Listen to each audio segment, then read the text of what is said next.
Welcome to Darien's Pain Army. Hope you're excited. As far as opening hand goes, we've got one land of Johnny's Welcome. Man, I like this hand a lot. Mind Stone into Worn Powers. Do we want to keep on? Man, we don't want to keep a one-lander in mono white. I don't think we do. Yeah, let's go mulligan. Hopefully we get, Ancient Tomb. Yeah, we'll keep on this one. Okay, there we go. And we got Divine Visitation. So yes, we will keep on this one. Man, I wanted to keep that first opening hand really bad. Let's go and get down Ancient Tomb, but maybe it would have worked. If we hit the land, we're in a really good position, but if we don't, it's not good. I was going to get down Wayfarer's Bauble. It'll be just like Affinity and Modern. There we go. And then we're going to go and pass the turn to our opponent. We're playing Darien, King of Keldor. We have a mono-white matchup, so should be pretty... Come back, Darien. There we go. We're playing Darien, King of Keldor. Whenever you're dealt damage, you may create that many 1/1 white soldier creature tokens. Playing against Avacyn, Angel of Hope. Flying Vigilant. Oh, there we go. And they start off with their very own Ancient Tomb.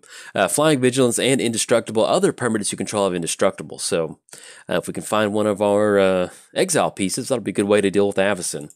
Hopefully we can. All right, let's go and draw into that Plains. Let's go and get down Plains. Do we want to go for Worn Power Stone?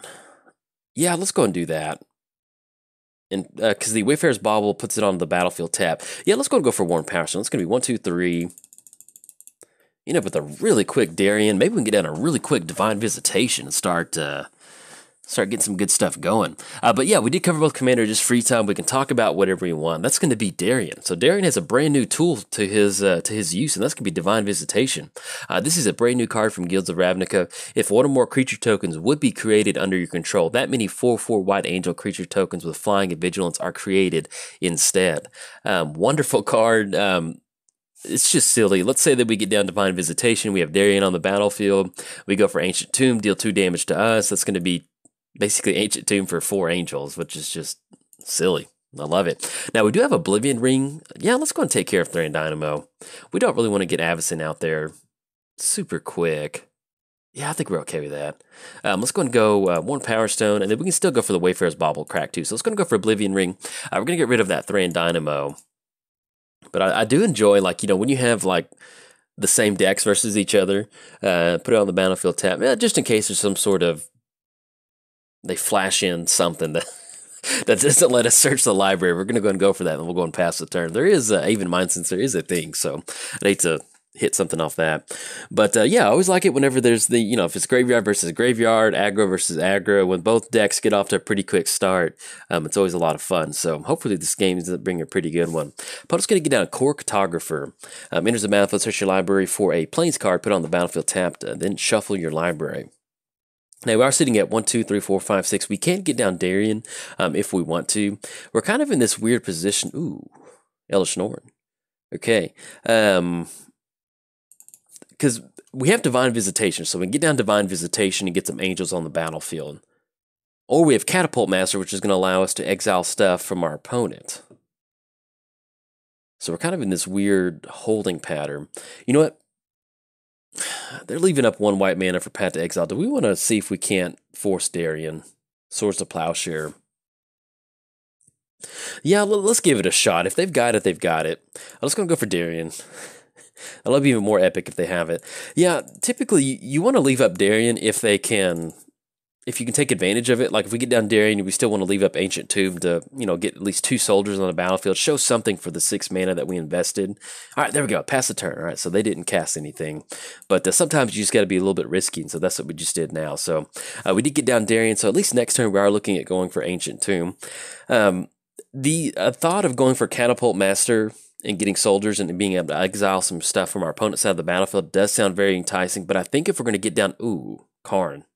All right. I was thinking, I still want to get down Divine Visitation, because we need to take care of Karn now. That's not going to be a lot of fun for us to fight against. That's going to be 1, 2, 3, 4, 5, 6, 7.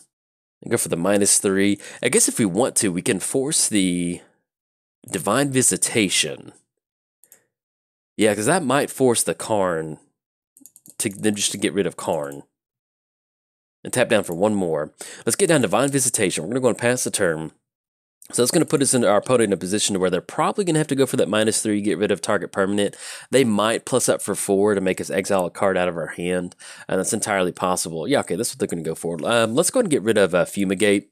Once they get down to Avacyn, Fumigate's just not going to be good in this matchup. Now, this is one of the downsides to playing against Karn, is that he's so overbearing, especially in a 1-versus-1 format. So we'll see if we can't stop this. If not, oh, and then Ugin too. Ooh. Okay. I was just about to say, you know, at least we don't have Ugin on the battlefield for them to exile everything. And then they get their 3 and Dynamo back. Ooh, okay. Let's see. So we get down Darien. That's going to be 1, 2, 3, 4, 5, 6, 7, 8. They exile Darien again, go for the -3. They go for Ugin. Yeah, if we just tap out for Darien. And if we get down Elish Norn, that's going to be, yeah, I guess we go for Catapult Master. Not super wild about it, but at least, yeah, well, then they go for the Karn to exile something out of our hand. And then that's just going to leave them 3 damage for the Ugin. Yeah, let's go and go for Elish Norn. That's kind of a deal with me card. Let's go and get down Elish Norn, and that's pretty much going to force the -3 on Karn, and then the +2 on Ugin to deal, you know, a couple damage to us. But at this point right now, with Karn and Ugin on the battlefield, it's if you're in the Pain Army, you might want to draft some sort of letter to your family to let them know that the big Iron Golem, Karn, and the Ghost Dragon has bested Darien, King of Keldor's army. That we might end up being defeated today on the battlefield, but we fought valiantly, and why not? Let's get an Ulamog in here too. All right, so get Ulamog's going to take care of it.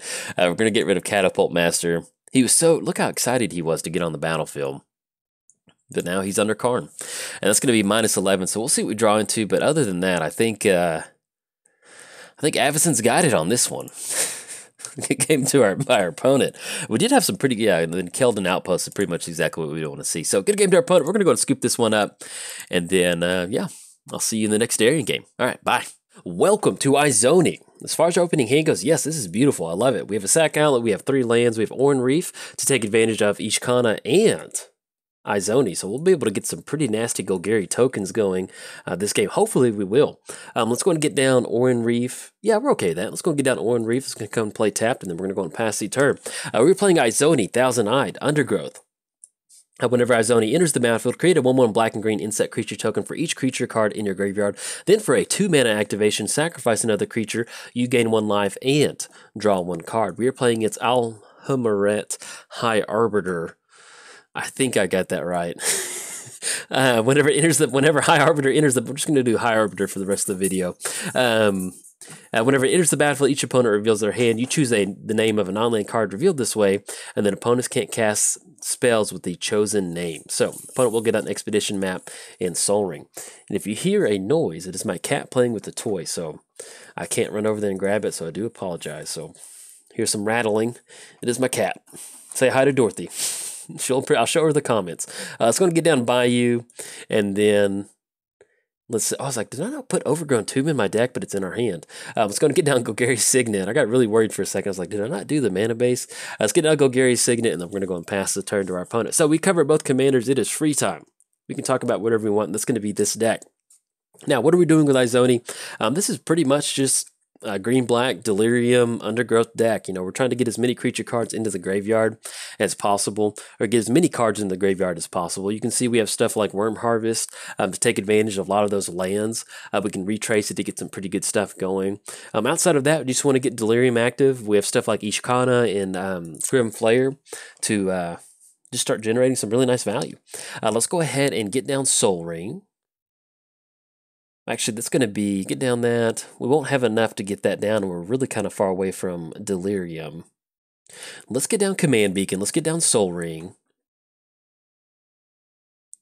And then let's go ahead and go for Bloodthrone Vampire. Actually, if we wanted to, we could go for Worm Harvest. That'll kind of start working towards Delirium, but it's only going to be 1 creature. We can discard a land card, paying its additional cost. You know what? Let's do this. Let's just go and get down Bloodthrone Vampire at this point right now. Yeah, I like that. Let's just get down Bloodthorn Vampire. That's going to be 1-2. We can always sacrifice Bloodthorn Vampire to get an additional card type in the graveyard if we need to. So we'll get down Bloodthorn Vampire, and then anything else we're going to go and pass the turn to our opponent. But yeah, there's also running a very small Aristocrats theme in here. We do have sack outlets, as you can tell, Bloodthorn Vampire. We also have Viscera Seer, and then Carrion Feeder is another way for us to kind of, sacrifice our board state. We can sacrifice all of our value creatures, and then get those into the graveyard. Cast Izoni, get those insect tokens going, and then hopefully kind of finish it off with some Aristocrat triggers. We're also running stuff like Mazarek, the Gitrog Monster, Underrealm Lich, so hopefully we get to see the Lich sometime soon. But this is pretty much just... I think the converted mana cost on this deck is like right at 5. It tops off at 5. We do have Crater Hoof and Deadbridge Chant in here at 6 and 7. But for the most part, this is just a straight green-black value deck where we're trying to get as much value off of stuff out of the graveyard. Opponent will end up going for Treasure Mage. Let's see what they search off of this Treasure Mage. And then it's going to be converted mana cost 6 or greater. So we'll see what they search up on this. And that will be Spine. Coming down. Spine's not too bad. Destroy target permanent. They can target one of our lands, which is not too fun. But yeah, we can play around Spine. Let's go and get that popped up so we don't forget about it too. Drawn to Ravenous Chupacabra. Let's go and get down Overgrown Tomb. Yeah, we're really far away from Delirium. Do we simply just want to get down Ishkana just to kind of have it on the battlefield? It simply is a 3/5. Until we can get Delirium going. Yeah, I feel like we need to get some sort of pressure on our opponent, so maybe they use that Spine on Ishkana. I know this is not the best thing that we can do for Ishkana, but we're just really far away from Delirium. Like, I was just trying to think about how we could make it work, but I don't think it will, so I'll go ahead and get down Ishkana. We'll go for the activation off Oran Reef, and that way at least make it a 4/6, and that'll be a little bit of a clock we can kind of put on our opponent. Let's go and go for the activation. Put a +1 counter on each green creature that enter the battlefield. Let's go and get down Overgrown Tomb. Not going to pay 2 life, and then anything else. Let's go and pass the turn to our opponent. Outside of the Aristocrats, we are kind of running a nice little enter the battlefield theme in here. We have stuff like Reclamation Sage, Eternal Witness. These are all ways that we can at least get these creatures down, or let's say that we get down something like Merciless Executioner, where we have to sacrifice a creature. That creature goes to the graveyard. That way we're still getting some sort of value out of that card once we finally cast down Izoni. We do have Panharmonicon and Conjurer's Closet in here as other ways to kind of amplify that token generation. With Izoni, we can kind of keep that going. Opponent's going to get down Tezzeret, and let's see what they... so they can go for the -X if they want to search it for an artifact. Let's see what sort of activation they go for off of Tezzeret. They're going to go for 1, okay? And they will get down Mana Vault, which will give them access to a ton of mana. Now, next turn, they will be able to go for that +1 untap up to 2 artifacts. So if they want to take advantage of Mana Vault and then use Tezzeret to untap it, they certainly can. And let's see, there we go, drawn to Conjurer's Closet. Okay, this is exactly what we needed. Once we get Delirium, that'll be really good. Let's see, so if we go for Worm Harvest, this is just going to be a 1/1 worm token. This is going to be 2 card types. We sacrifice a creature, that'll be 3 card types in the graveyard. Yeah, I guess we could technically go for Ravenous Chupacabra. Yeah, I like that. Let's go and get down Ravenous. It's going to be 1, 2, 3, 4, 5, 6, 7. So unfortunately, we don't have enough for Conjurer's Closet and Ravenous Chupacabra. But at least next turn, that gives us kind of something to do next turn. Let's go and get down Ravenous Chupacabra. I want to see if we can't put some pressure on Tezzeret if possible. Let's go and take care of Treasure Mage. And let's go and swing in at Tezzeret. So we have both creatures swinging in at Tezzeret. Now, if we get in for Ishkana, that will take care of Tezzeret. If they chump block, filigree with Bloodthorn Vampire. As much as I don't want to, I want to take care of Tezzeret. We can still sacrifice Ravenous Chupacabra, which I'm definitely going to go ahead and do that. So let's go and sacrifice Ravenous Chupacabra. It's going to make Bloodthorn Vampire 3/3. All right, they will get a card draw off of that, but at least we took care of Tezzeret. We don't have to play around that anymore. And then Conjurer's Closet we cannot get down. Let's go and pass the turn to our opponent. So we are sitting at 3 card types in the graveyard. Once we do get down Ishkana, get down Conjurer's Closet, we can start bouncing Ishkana and get these Oran Reef activations going. The only thing we really need to get going right now is some sort of dredge card, because that way it's going to allow us to really start kind of churning through our library. As I've been playing Izoni, I've noticed that she's a lot of fun to play, but it's really kind of hard to take advantage of her Undergrowth ability. It's kind of like, I enjoy it as a graveyard player. I love Undergrowth. I think it's a really cool ability, but in practicality, it's just kind of like, it's really hard to get that undergrowth going by the time you're looking to get that creature down. You know, unless you just have a really good start of getting a bunch of creature cards into the graveyard, it's a little hard to really get some good tokens going. So that's why we're trying to smooth out some of the stuff with stuff like Conjurer's Closet. But unfortunately, we haven't been able to kind of dredge our graveyard up. But hopefully, we'll draw into something that allows us to go for that. Now, our opponent still does have they got done Temple of the False God. They still have Spine in their hand too. So this might be what they're tapping down for. Yes, or actually they're going to go for Duplicate, which is probably going to take care of you. Make sure I had the yield turned off. Let's go ahead and then sacrifice Ishkana. That way she goes to the graveyard and we have Bloodthorn Vampire be a 3/3. That way it's not exiled, and if somehow we can bring it back, we'll be ooh, Crater Hoof. Okay. That's going to be one card in the graveyard. I guess we got, yeah, we're okay with that. That's going to be, yes, tap on Signet. And that'll be just enough for Izoni. Yeah, I like that. We want to, let's get down Izoni, and then we can still at least kind of get a little bit of pressure on our opponent by having these creatures enter the battlefield. And if we want to, do we want to sacrifice Bloodthorn Vampire? That'll be another 2/2.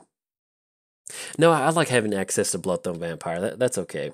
We can get down Conjurer's Closet and start bouncing Izoni. Let's go and go for the Oran Reef activation, put a +1 counter each green creature that enter the battlefield. And then let's go ahead and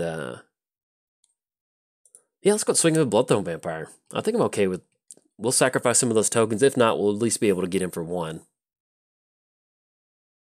Oh, okay, opponent's going to scoop it up on that. Not entirely sure why they scooped it up, but we have Bloodthorn Vampire swinging in. I'm still potentially going to go ahead and post this video up. I don't know why they scooped this early in the game. It wasn't that over. But long story short, so we have Bloodthorn Vampire swinging across. We sacrifice these insect tokens. It makes it a 5/5. And then next turn we get down Conjurer's Closet. And then we can start bouncing Izoni. So I guess our opponent didn't like the smell of our graveyard. But I'm going to go and throw that as a win in our book. And if you enjoyed the video, like and subscribe. Thanks. Bye. Welcome to Chromium, the Mutable. As far as our opening hand goes, yeah, we're going to keep on this one. I like this. We have Dimir Signet, we have Misty Rainforest, Thran Dynamo, and we have Ancient Tomb, which is going to lead us to, at least allow us to go and get down Dimir Signet pretty quick. So I do like this. Let's go and get down Ancient Tomb. Let's tap down for Dimir Signet. It's going to be 1, 2, 3, 4. Excuse me, just 1, 2. And then anything else, no. We're going to go and pass the turn to our opponent. But yes, welcome to Chromium. If you've not seen Chromium before, what are we doing with Chromium? This is a lot of just basically kind of combo deck, really. I don't really have a deck that's just tons of combos, and this is pretty much what it is. And I'll kind of explain some of those, and I'll cover our commanders too. But let's go and get down the lane drop for the turn. We'll go and get down Misty. Drawn to Academy Ruins. Let's go and get down Misty. And I guess we need to go ahead and grab a white source, I think, if possible. So let's go and crack Misty. And let's go and grab Tundra. Have Tundra come into play. Let's go ahead and go for Thran Dynamo. It's going to be 1, 2, 3, 4. Or we could tap down for Everflowing Chalice. Let's do that. Let's tap down for Everflowing Chalice. That way we're not too super... Well, either way we can get down Thran Dynamo. Yeah, we'll do this. Do Thran Dynamo. Let's go for Everflowing Chalice for 1 kicker.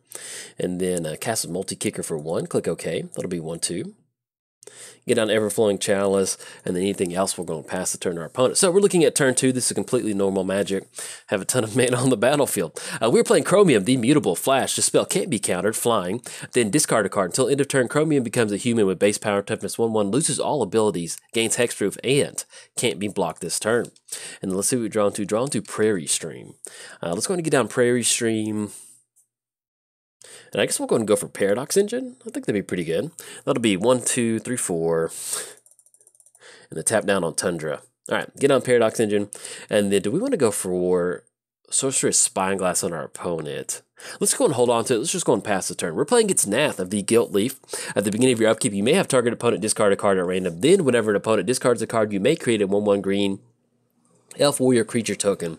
There we go. So, should be an interesting matchup. And then let's get my deck list kind of squared up just a little bit. Sorry about that. The game kind of started a little bit quicker than I thought. Normally, I have my deck list on my second screen, so it's been a little bit hard for me to kind of see what's going on. See what we're drawn to. Drawn to Worn Power Stone. Let's go and get down Academy Ruins, and then let's tap down on Worn Power Stone. I like that. 1, 2, 3. Get that down. And our opponent did end up going to Cross and Grip on Paradox Engine while I was looking at something else. So that's pretty good play by our opponent. That's one of those I don't really want to have Paradox Engine stick around the battlefield. That's going to be 1, 2, 3, 4, 5, 6, 7.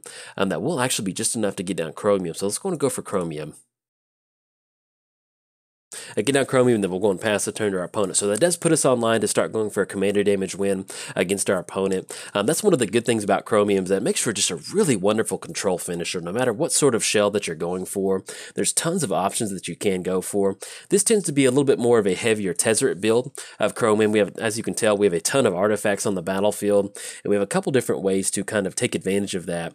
One of the fun ways is to get down Tezzeret. We also have Mindcrank in here. We do have the Thopter Foundry combo.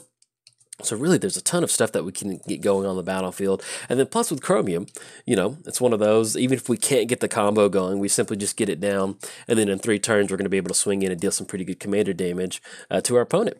All right, so let's see, pass it back over to see what we draw into. Drawn to Gilded Lotus. We can go for a Paradox Engine if we wanted to off Academy Ruins, but I think at this point, we'll just go and hold off. I'm just going to get down Sorcerer's Spyglass, just kind of see what our opponent's got working in their hand. And if we want to, we can name that on Ratchet Bomb. Okay, that's going to be Bloodline Keeper. It's going to be Fresh Meat. It's going to be that, and then Phyrexian Plague Lord. Yeah, let's go and go for, okay, let's go and go for Ratchet Bomb on this one. And then let's go and get down Gilded Lotus. It's going to be 1, 2, 3, 4.